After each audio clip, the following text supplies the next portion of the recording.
ചോദ്യം ചോദിക്കാം.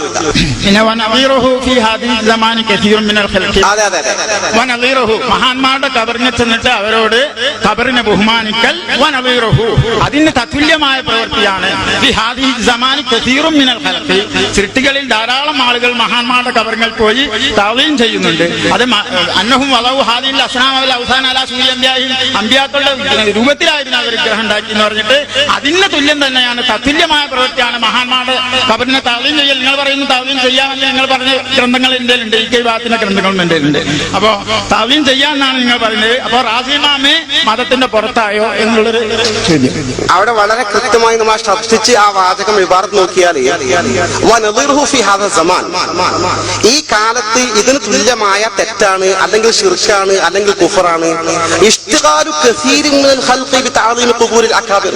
പ്രമുഖരായ ആളുകളുടെ കബറുകൾ വന്നിക്കുന്നതിൽ ധാരാളം സൃഷ്ടികൾ വ്യാപൃതമായിരിക്കുന്നത്, ധാരാളം സൃഷ്ടികൾ.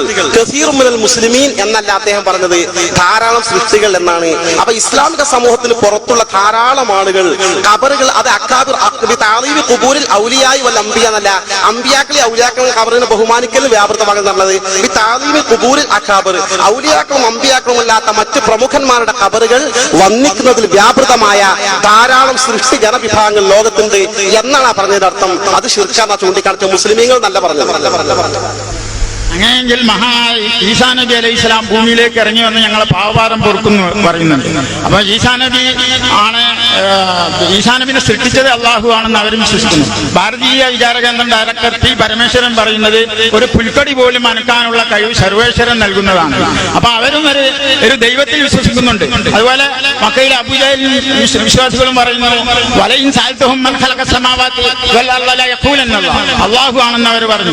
ഇതിനൊരു റാസി തഫ്സീർ കൊടുത്തിട്ടുണ്ട്. അതിലൊക്കെ പറയുന്നത് അവര് അള്ളാഹുവാണ് ഈ ലോകത്തെ സൃഷ്ടിച്ചതെന്നും ആകാശത്ത് നിന്ന് വെള്ളം ഇറക്കുന്നത് അള്ളാഹുവാണ്, റിസ്ക് കൊടുക്കുന്ന അള്ളാഹുവാണ്. അപ്പൊ അള്ളാഹുവിന്റെ സമധികത്തിൽ അവര് വിശ്വസിച്ചിരുന്നു മക്കയിലെ മുശ്രിക്കുകൾ എന്ന് മഹാനായ റാസിമാം പല സ്ഥലത്തും പറഞ്ഞതായി നമുക്ക് കാണാൻ സാധിക്കും. എന്നിട്ട് എന്താണ് ചോദ്യം ഒന്ന് വ്യക്തമാക്കി നിങ്ങൾ സംശയം ചോദിച്ചോളൂ, അതിന്റെ ബാക്കി എന്താണ് ഉദ്ദേശിച്ചത്? അവരും ഒരു പരമാധികാരം അള്ളാഹുവിനാണെന്ന് അവരും അംഗീകരിച്ചിരുന്നു. എന്നിട്ട് അവര് ഹജ്ജ് ചെയ്തിരുന്നു. ഹജ്ജ് ചെയ്തപ്പം അവര് പറഞ്ഞെന്താ ലബ്ബൈക അല്ലാഹുമ്മ ബുഖാരി മുസ്ലിം റിപ്പോർട്ട് ചെയ്യുന്ന ഹദീസ് കാണാം. ലബ്ബൈക അല്ലാഹുമ്മ ലബ്ബൈക ലാ ശരീക ലക, അള്ളാഹുവേ നീ കൊടുത്ത കഴിവിൽ നിന്നാണ് ഞങ്ങൾ ചോദിക്കുന്നത്. അപ്പൊ അവരും ചോദിച്ച കൊടുത്ത കഴിവിൽ നിന്നാണ്, ഇലാഹ ഇല്ലാന്ന് അവിടെ പറയുന്നില്ല. എന്നിട്ട് ഈ ഈമാനിഹിം നാറാജി കൊടുത്തു. തഫ്സീറാണ് പിന്നെ കാണിച്ച് ചിലപ്പം കൊണ്ടുവന്നില്ല. അദ്ദേഹത്തിന്റെ അവരുടെ വിശ്വാസത്തിൽപ്പെട്ടതായിരുന്നു ആകാശഭൂമികളെ സൃഷ്ടിച്ചതും വൻദുല്ലാമിനസമായിമാ. അപ്പോൾ അവരും ഒരു സൃഷ്ടാവിനെ അംഗീകരിച്ചിരുന്നു. പക്ഷെ അവര് റസൂലുള്ളാഹി സ്വല്ലല്ലാഹു അലൈഹി വസല്ലം വിശ്വസിച്ചിട്ടില്ല. നമ്മൾ വിശ്വസിക്കുന്ന മാതിരി അവർ അള്ളാഹുവിൽ വിശ്വസിച്ചില്ല. ആ കാര്യം ശരിയാണ്. പക്ഷെ അവർ അള്ളാഹു ആണ് എല്ലാ കഴിവും കൊടുക്കുന്ന, അള്ളാഹു കൊടുത്ത കഴിവിൽ നിന്ന് ചോദിക്കുക എന്നുള്ള വാദം അടിസ്ഥാനരഹിതമാണെന്നാണ് ഈ സന്ദർഭത്തിൽ ഞാൻ പറയുന്നത്. അതിപ്പോ നിങ്ങൾ പറഞ്ഞത് മക്കയിലെ മുശ്രിക്കുകൾ അള്ളാഹുവാണ് ഈ പ്രപഞ്ചം സൃഷ്ടിച്ചത് എന്നും അള്ളാഹുവാണ് നമുക്ക് ഭക്ഷണം നൽകുന്നത് എന്നും അള്ളാഹുവാണ് ഈ സകലമായ കാര്യങ്ങളും കൈയാളുന്നത് നിയന്ത്രിക്കുന്നത് എന്ന് ആത്മാർത്ഥമായി വിശ്വസിച്ചിരുന്നു എന്നല്ല നിങ്ങൾ പറഞ്ഞത്? അല്ലേ? അതിനെ ഖുർആൻ ഉദ്ധരിച്ച് നിങ്ങളതാണ് പറഞ്ഞത്. അതുപോലെ സുന്നികളായ നമ്മളും അള്ളാഹുവാണ് സൃഷ്ടിച്ചത്, അള്ളാഹുവാണ് ഭക്ഷണം തരുന്നവൻ, അള്ളാഹുവാണ് എല്ലാ കാര്യങ്ങളും കൈയാളുന്നത് എന്ന് നമ്മൾ വിശ്വസിക്കുന്നു. രണ്ടും തമ്മിൽ അന്തരല്ല എന്ന മുജാഹിദ് പ്രസ്ഥാനത്തിന്റെ വാദമാണ് അദ്ദേഹം ഉദ്ധരിച്ചത്. ഈ പറഞ്ഞ വാദം പ്രഥമ ദൃഷ്ട്യാ ശരിയല്ല. എന്തുകൊണ്ടെന്നാൽ നബിയെ, നിങ്ങൾ ആ മുശ്രിക്കുകളോട് ചോദിച്ചു നോക്കി, ആകാശ ഭൂമികളെ സൃഷ്ടിച്ചവൻ ആരാണ്? തീർച്ചയായും ഒരു മറുപടിയും അള്ളാഹ് പറയുന്ന നാവ് കൊണ്ട് പറയും. അവരുടെ മനസ്സിൽ ഉറപ്പിച്ച് അള്ളാഹുവിനെ കുറിച്ചുള്ള യഥാർത്ഥ വിശ്വാസം അവരുടെ മനസ്സിൽ ഉണ്ടായിരുന്നില്ല എന്നത് ഇസ്ലാമിൽ സ്ഥിരപ്പെട്ട കാര്യമാണ്. ഏറ്റവും പ്രകടമായ ഉദാഹരണമാണ് സൂറത്തുൽ ദുഖാൻ. ദുഖാൻ സൂറത്തിന്റെ ആദ്യത്തിലെ 6-7 ആയത്തുകളുടെ ഓർമ്മ എടുത്താൽ നമുക്ക് കാണാൻ സാധിക്കും. റബ്ബിസ് സമാവാതി വൽ അർള് വമാ ബൈനഹുമാ ഇൻ കുൻതും മൂഖിനീൻ. പടച്ച റബ്ബ് മക്കാ മുശ്രിക്കുകൾ പറയുകയാണ്, അല്ലാഹു റബ്ബിസ് സമാവാതി വൽ അർള്, ആകാശഭൂമികളെ പടച്ച റബ്ബാണ്, പരിപാലിക്കുന്ന റബ്ബാണ്. വമാ ബൈനഹുമാ, രണ്ടിനും ഇടയിലുള്ള സകലമായ വസ്തുക്കളും സൃഷ്ടിച്ച റബ്ബാണ്, റിസ്ക് നൽകുന്ന റബ്ബാണ്. പക്ഷെ ഇൻ കുന്തും മൂഖിനീൻ, നിങ്ങൾക്ക് ദൃഢമായ വിശ്വാസം ഉണ്ടെങ്കിൽ, നിങ്ങൾക്ക് ഉറപ്പുണ്ടെങ്കിൽ, പക്ഷെ നിങ്ങൾക്ക് ഉറപ്പില്ല.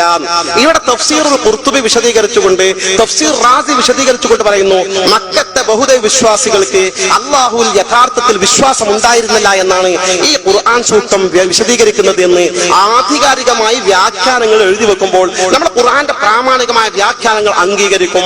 സ്വതന്ത്രമായി ഖുർആൻ വ്യാഖ്യാനിക്കാൻ നമ്മളില്ല. അങ്ങനെ അള്ളാഹുവിന്റെ പരമാധികാരം പൂർണ്ണമായി മക്കാ മുശ്രിക്കുകൾ ഉൾക്കൊണ്ടിരുന്നുവെന്ന് ഖുർആന്റെ ബാഹ്യമായ അർത്ഥം ദുർവ്യാഖ്യാനത്തോട് പറയാം. നേർക്ക് നേരെ ഈ ആയത്തുകളുടെ വ്യാഖ്യാനം വെച്ചുകൊണ്ട് നമുക്ക് പറയാൻ കഴിയില്ല. അതുകൊണ്ട് സമ്മതിക്കാൻ ബുദ്ധിമുട്ടുണ്ട്. അങ്ങനെയെങ്കിൽ റാസിമാം ഇതും പറഞ്ഞിട്ട് ഞാൻ വേണമെങ്കിൽ ഉദ്ധരണി അപ്പൊ കയ്യിൽ ഇപ്പൊ റെഡി ഇല്ലല്ലോ, നമുക്ക് അയക്കുമ്പോ നോക്കാം. അതവരുടെ ഈമാനിൽ പെട്ടതായിരുന്നു റാസി, നമുക്ക് നോക്കാം. വേറെ സംശയങ്ങൾ എന്തെങ്കിലും ഇല്ല? ഇല്ല. സന്തോഷം. പേര് പറഞ്ഞിട്ട് അവർക്ക്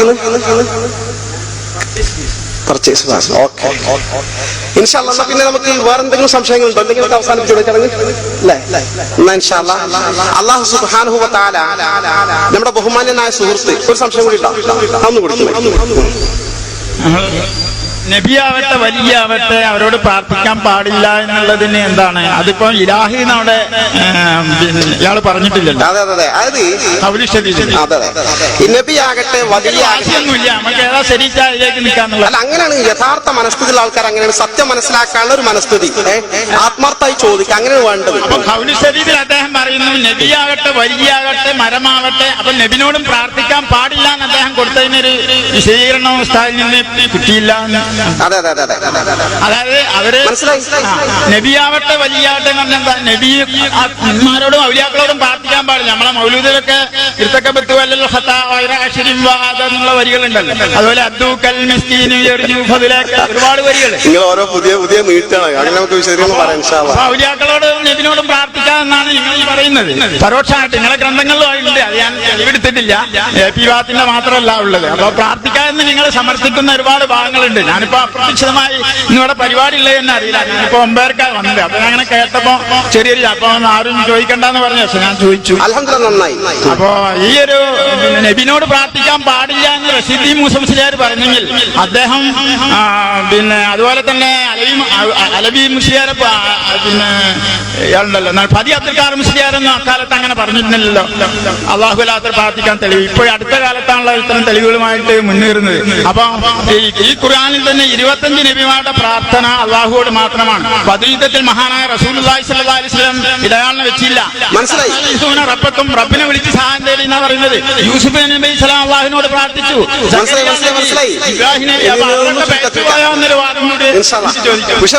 പ്രാർത്ഥന അള്ളാഹുവോട് മാത്രം റഷീദ് മുസ്ലിയാർ പറഞ്ഞിട്ടുണ്ട്.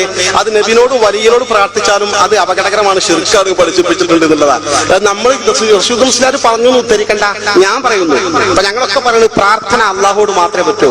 പക്ഷെ സാങ്കേതിക അർത്ഥത്തിലുള്ള പ്രാർത്ഥന ഈശ്വരനോട് നടത്തുന്ന അപേക്ഷയാണ് പ്രാർത്ഥന, ഇലാഹിനോട് നടത്തുന്ന അപേക്ഷയാണ് പ്രാർത്ഥന, ദൈവത്തോട് നടത്തുന്ന സഹായാർത്ഥനയാണ് പ്രാർത്ഥന. ആ അർത്ഥത്തിൽ ഒരു വലിയനോട് പ്രാർത്ഥിക്കാൻ പറഞ്ഞാൽ തന്നെ എന്താ, വലിയനെ ദൈവമായി കണ്ടുന്ന. നബിയോട് പ്രാർത്ഥിക്കുവാൻ നബീനെ ദൈവമായി കണ്ടുന്ന. കല്ലിനോട് പ്രാർത്ഥിക്കുന്ന കല്ലിനെ ദൈവമായി കണ്ടുന്ന. ആ അർത്ഥത്തിലാണ് പ്രാർത്ഥന സാങ്കേതികമായ പ്രാർത്ഥന. പ്രാർത്ഥന എന്ന് പറഞ്ഞാൽ ദൈവത്തോട് നടത്തുന്ന അപേക്ഷ. അപ്പൊ കല്ലിനോട് പ്രാർത്ഥിച്ചാലും ദൈവത്തിന് വിഗ്രഹത്തോട് പ്രാർത്ഥിച്ചാലും ഈ പറഞ്ഞ നബിയോട് പ്രാർത്ഥിച്ചാലും വലിയനോട് പ്രാർത്ഥിച്ചാലും ആരോട് പ്രാർത്ഥിച്ചാലും, കാരണം പ്രാർത്ഥനയുടെ അർത്ഥം തന്നെ ദൈവത്തോടുള്ള അപേക്ഷ അല്ലേ, അവരെ ദൈവമായി കണ്ടു എന്നാണ്. ആ പ്രാർത്ഥന ശിർക്കാകും. ഈ കാര്യത്തിൽ ഒരു തർക്കമല്ല, ഒരു സന്ദേഹമല്ല, ഒരു സംശയമല്ല. പിന്നെ അബ്ദുക്കൽ മിസ്കീനു യർജു ഫദ്ലക്കൽ ജമ്മൽ ഗഫീറു എന്നൊക്കെ പറഞ്ഞാല് അതൊക്കെ മുജാഹിദ് പ്രസ്ഥാനം നമുക്കിടയിൽ ആശയക്കുഴപ്പമുണ്ടാക്കി സുഹൃത്തിനെ പോലുള്ള ആളുകളെ തെറ്റിദ്ധരിപ്പിക്കുക. സത്യത്തിൽ ഈ അബ്ദുക്കൽ മിസ്കീനൊക്കെ ക്രോഡീകരിച്ച വലിയ മഹാന്മാരായ പണ്ഡിതന്മാരല്ലേ. അങ്ങനെ അവർക്ക് മിസ്റ്റേക്ക് പറ്റുമോ? അടിസ്ഥാനപരമായ തൗഹീദിൽ അവർക്ക് തെറ്റുപറ്റേ. എന്താ അബ്ദുക്കൽ മിസ്കീൻ നടത്തം? മുജാഹിദ് പ്രസ്ഥാനം പറഞ്ഞു അബ്ദുക്കൽ മിസ്കീൻ യർജു, നബിയെ നിങ്ങളുടെ വിനീതനായ അടിമ നിങ്ങളിൽ നിന്ന് പ്രതീക്ഷിക്കുന്നു. ഫദ്ലക്കൽ ജമ്മൽ ഗഫീറു, നിങ്ങളെ ധാരാളം ഉദാരമായ സമീപനം പ്രതീക്ഷിക്കുന്നു. അപ്പൊ നബിയെ നിങ്ങൾ അടിമ എന്ന് പറഞ്ഞില്ലേ, അത് അപകടല്ലേന്നാ. പക്ഷെ എന്റെ സുഹൃത്തുക്കളെ ദയവ് ചെയ്ത് നിങ്ങൾ ഓർക്കേണ്ടത്, ഒരു പദം അങ്ങനെ മഹാന്മാർ ഉപയോഗിച്ചു അതിന് അർത്ഥം അങ്ങനെ തന്നെയാണ്, വേറെ അർത്ഥം ഉണ്ടോ ഫിറ്റാ നോക്കണ്ടേ. അബ്ദ് എന്ന പദത്തിന് നമ്മുടെ അൽമൻഹൽ നിങ്ങൾ നിങ്ങൾക്കറിയാമല്ലോ അൽ മൻഹൽ അറബി മലയാളം ഡിക്ഷണറി ഉണ്ടല്ലോ. അൽ മൻഹൽ അറബി ഡിക്ഷണറിയിൽ തന്നെ അർത്ഥം കൊടുക്കുന്ന അബുദ് പറഞ്ഞ അടിമ എന്ന് മാത്രമല്ല നിസ്വാർത്ഥനായ സേവകൻ നടത്തുന്നുണ്ട്.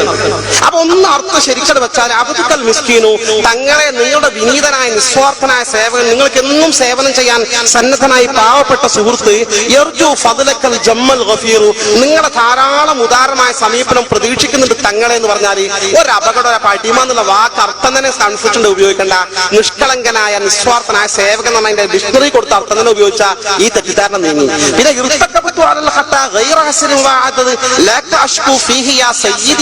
നബി, എന്റെ ജീവിതത്തിൽ ഞാൻ ധാരാളം പാപങ്ങൾ ചെയ്തു പോയിട്ടുണ്ട്, അതുകൊണ്ട് തങ്ങളെ നിങ്ങളോട് മാത്രം ഞാൻ അവലാത് ബോധിപ്പിക്കുന്നതാണ്. ഇവിടെ തങ്ങളോട് മാത്രം അവലാത് ബോധിപ്പിച്ചതേ തെറ്റ് ചെയ്തിട്ടുന്ന, എന്തിനെ തങ്ങളോട് മാത്രം? തങ്ങളല്ലാത്ത ആൾക്കാരില്ലേ, അല്ലല്ലേ, അല്ലല്ല എന്നല്ലേ അർത്ഥം?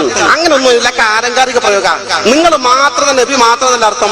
നമ്മുടെ മകളെ കല്യാണം നിശ്ചയിച്ച ആചാര്യ 25 5 പൈസ കയ്യിലില്ല, കാര്യമായി നിങ്ങളല്ല, നമ്മൾ വേറെ ആരും കഴിഞ്ഞിട്ടില്ല, അയ്യാക്ക് ഈ ആചാരല്ലാതെ വേറെ പൈസ കൊടുക്കാൻ വേറെ ആരുമില്ല എന്നർത്ഥമല്ല.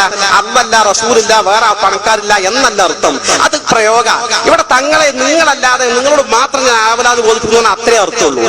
എന്നാലും തങ്ങളോട് എന്തിനാ ആവല മാത്രം എന്ന് പറഞ്ഞാല് യഥാർത്ഥത്തിൽ അതൊരു ആലങ്കാരിക പ്രയോഗമായിട്ട് ഉപയോഗിക്കാൻ പറ്റുമോ? മാലപ്പാട്ടുകളും മൗലിദുകളൊക്കെ സാഹിത്യത്തെ ഉയർന്ന കൃതികളാണ്. അതിൽ മജാസ് നിങ്ങൾക്കറിയാമല്ലോ, ആലങ്കാരിക പ്രയോഗങ്ങൾ ധാരാളം ഉണ്ടാവും. പ്രത്യേകിച്ച് ഞാൻ ഓർക്കുകയാണ് സുഹൃത്തെ, നമ്മുടെ MN കാരശ്ശേരി മലയാള ഡിപ്പാർട്ട്മെന്റിൽ ഇപ്പോൾ വർക്ക് ചെയ്യുന്നില്ലേ? MN കാരശ്ശേരി മലയാള സാഹിത്യത്തിലെ പ്രമുഖനാണ്. അത് സുന്നിയല്ല, മുജാഹിദല്ല, ജമാഅത്തും അല്ല, അല്ലെ, അതിന്റെ അപ്പുറമാണ് മൂപ്പര്, ഒരു പ്രത്യേക ടൈപ്പാണ്.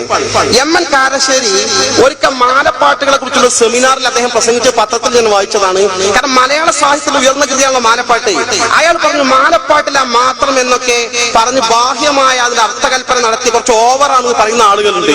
സത്യത്തിൽ അത് അലങ്കാര ശാസ്ത്രവും സാഹിത്യവും അറിയാത്തത് കൊണ്ടാണ്. അയാൾ പറഞ്ഞു, താമരപ്പൂങ്കാവനത്തിൽ താമസിക്കുന്നോളെ തങ്കവർണ്ണ പൈങ്കിളീത്തൻ പങ്കിറങ്കിലോളെ എന്ന് കവി പാടിയാൽ, താമരപ്പൂങ്കാവനത്തിൽ താമസിക്കുന്നവൾ, താമര എവിടെ ഉണ്ടാകുക? വെള്ളത്തില്. വെള്ളത്തിലുള്ള പൂങ്കാവനത്തിനുള്ളിൽ താമസിക്കുന്നവളോ, ഓ പെണ്ണ് വെള്ളത്തിന്റെ ഉള്ളിൽ താമസിക്കോ എന്ന് ഈ കവിത കേട്ടിട്ട് ചോദിച്ചാൽ കവിത അറിയില്ല, അലങ്കാരം അറിയില്ല, സാഹിത്യം അറിയില്ല എന്നർത്ഥം. ഇതുപോലെയാണ് ബാഹ്യമായി മൗലിദിലെ മാലപ്പാട്ടുകളെ ഈരടികളുടെ ബാഹ്യമായ അർത്ഥം കണ്ട് തെറ്റിദ്ധരിപ്പിക്കുന്നു, ദുരാരോപണം ഉന്നയിക്കുന്നു എന്ന് അദ്ദേഹം ചൂണ്ടിക്കാണി സാന്ദർഭികമായി അനുസ്മരിക്കുക. അപ്പൊ നബിയെ നിങ്ങളോട് മാത്രം എന്ന് പറഞ്ഞത് ശരിക്കും വേറെ ആരുമില്ല എന്ന അർത്ഥമല്ല, ആലങ്കാരിക പ്രയോഗ. എന്നാലും എന്തിനാ തങ്ങളോട് അവലാതി ബോധിപ്പിക്കാൻ പോയത്? അള്ളാഹോട് പറഞ്ഞാൽ പോലെന്നാ. തങ്ങളോട് അവലാതി ബോധിപ്പിച്ച് എന്തിനാ തൊട്ടപ്പുറത്തെ വെയ്ത്തിലുണ്ട്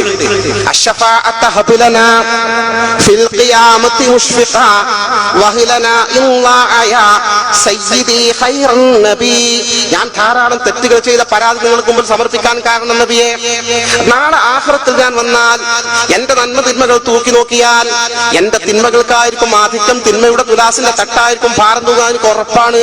അത്തരം ഒരു പ്രതിസന്ധി ഘട്ടത്തിൽ സബാനിയത്തിന്റെ മലക്കുകൾക്ക് ഓർഡർ നൽകി എന്റെ കൈകാലുകൾ പിടിച്ചുകൊണ്ട് ചുരുട്ടിക്കൊണ്ട് നരകത്തിലേക്ക് എറിയപ്പെടുന്ന പ്രതിസന്ധി ഘട്ടം വരുമ്പോൾ തങ്ങളെ എന്നെ രക്ഷിക്കാൻ അല്ലാഹു അധികാരം തന്ന, ശഫാഅത്ത് എന്ന അധികാരം തന്ന റസൂലാണ് നിങ്ങൾ.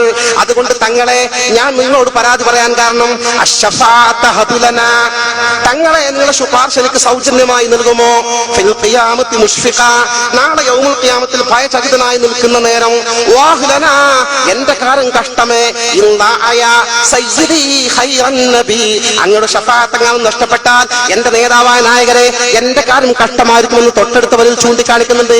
അപ്പൊ അള്ളാന്റെ റസൂലിനുള്ള ശഫാഅത്ത് ചെയ്യാൻ അധികാരം കൊടുത്തിട്ടുണ്ട്. അതുകൊണ്ട് തങ്ങളോട് പരാതി പറയാണ്, ശഫാഅത്ത് നിന്നെ രക്ഷിക്കണം എന്നാ പറഞ്ഞത്.